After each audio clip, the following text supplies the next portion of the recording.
Even though the times were lean, around our house the grass was green, it didn't seem like things were all that bad. I bet we walked 1,000 miles, chopping cotton and pushing plows, and learning how to give it all we had.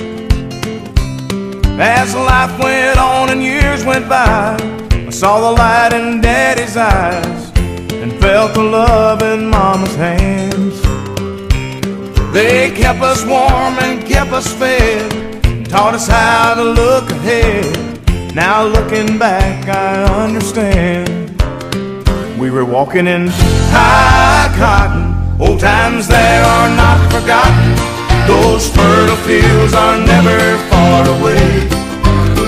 We were walking in high cotton, old times there are not forgotten. Leaving home was the hardest thing we ever faced.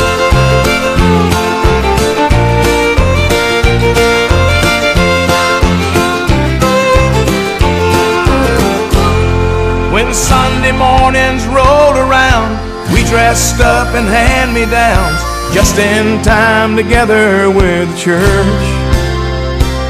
Sometimes I think how long it's been and how it impressed me then. It was the only day my daddy wouldn't work. We were walking in high cotton, old times there are not forgotten. Those fertile fields are never far away. We were walking in high cotton, old times there are not forgotten. Leaving home was the hardest thing we ever faced. We were walking in high cotton, old times there are not forgotten. Those fertile fields are never far away.